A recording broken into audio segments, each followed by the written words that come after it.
আজকে তোমাদের সকালেই আমি শর্ট ভিডিওতে শেয়ার করেছিলাম যে দুপুরে যে লাঞ্চটা আজকে তৈরি করছি, ইজি সাবুদানা খিচুড়ি, সেটা তোমাদের পুরো রেসিপিটা শেয়ার করব।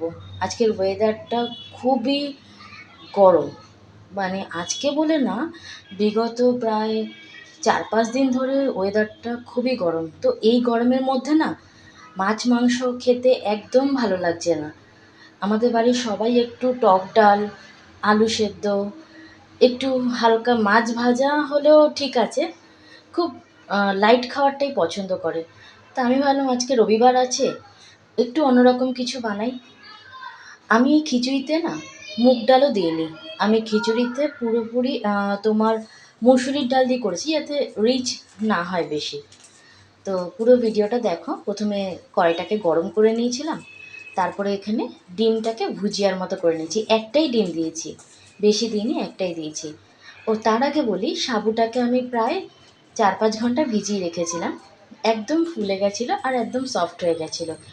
ওই একই কড়াইয়ের মধ্যে আমি তেল দিয়ে, তেলটা গরম করে তার মধ্যে কারি পাতা আর সামান্য একটু জিরে সম্বার দিয়েছিলাম। তার মধ্যে আলুগুলো ওর মধ্যে দিয়ে দিয়েছিলাম, কুচি কুচি করে দিয়েছিলাম যাতে খুব তাড়াতাড়ি হয়ে যায়। আলুটাকে ভালো করে কম আঁচে ভেজে নিয়েছি। ওটাকে ভাজতে ভাজতে তোমাদের সাথে কিছু গল্প করি। এতটাই গরম পড়েছে, মনে হচ্ছে যেন আমাদের এখানে লু চলছে। এত কষ্ট হচ্ছে, সারাদিনে যে কত লিটার জল খাচ্ছি।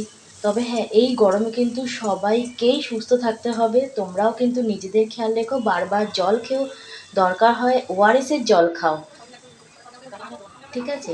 তো আমি আলুটা ভাজতে ভাজতে এর মধ্যে যখন আলুটা দেখলাম ভাজা হয়ে গেছে, এর মধ্যে পেঁয়াজ আর টমেটো দিয়ে দিয়েছি। এই রেসিপিটা আমি অনেক দিন আগে খেয়েছিলাম, তবে সেটা নিরামিষভাবে।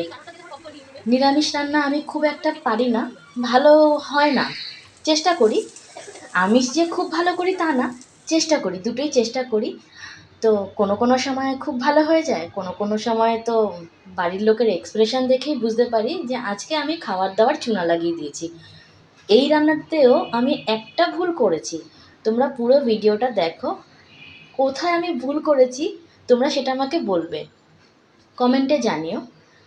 তো এইটা পুরোপুরি ভাজা ভাজা হয়ে গেছিলো যখন, আমি প্রথমে না ডালটাকে একটু আধা সেদ্ধ টাইপের করে নিয়েছিলাম, মুসুরির ডালটাকে। ওই ডালটাকে এর মধ্যে দিয়ে দিয়েছি, দিয়ে ভালো করে নাড়াচাড়া করে ডিমের ভুজিয়াটা এর মধ্যে দিয়ে দিয়েছি। তারপরে এটাকে ভালো করে কষাতে কষাতে কষাতে, মশলা তো কিছুই দিইনি, জাস্ট নুন হলুদ এই, আর তারপরে একটু গরম জল করেছিলাম, করে ওর মধ্যে দিয়ে দিয়েছিলাম। এটা ভালো মতো ফুটতে থাকুক, তোমাদের সাথে আরও কিছু গল্প করি। হ্যাঁ, যেটা বলছিলাম, এখন যা গরম পড়ে গেছে, এই গরমের মধ্যে না যত লাইট খাবার পারবে ততটাই ভালো, যতটা লাইট খাওয়া যায় আর কি। কেন রিচ খাবার খেলে এতটাই শরীর খারাপ করছে, সে আর বলার কোনো, মানে কি বলবো, অপেক্ষা রাখে না। আমার আশেপাশে অনেক আওয়াজ আসছে, প্লিজ ওটাকে ইগনোর করো। কেন আমাদের পুরো রাস্তার সামনে বাড়ি, আমি যেই সময় ভয়েস ওভার করছি একদম বিকেলবেলায়। তো বাচ্চাদের অনেক আওয়াজ আসছে, কেন আমাদের বাড়ির সামনে পার্ক। কোনোদিন তোমাদের আমি পার্কটাতে নিয়ে যাব, দেখাবো। জলটা দিয়ে একটু ফোটানো হয়ে গেছিলো যখন, তার মধ্যে সাবুটা দিয়েছিলাম। সাবুটা দেওয়ার 5 মিনিটও লাগেনি, এটা কমপ্লিট হয়ে গেছিলো। একটু গরম মশলা দিয়েছিলাম আর নামানোর আগে বাদাম দিয়েছিলাম। পুরো ভিডিওটা দেখলে কেমন লাগলো প্লিজ আমাকে কমেন্ট করে জানিও। তোমাদের একটা কমেন্ট আমাকে অনেক অনেক আনন্দ দেয়। প্লিজ সারাটা জীবন আমার পাশে থেকো। তোমরা এই গরমে সবার আগে সুস্থ থেকো। Thank you. হর হর মহাদেব।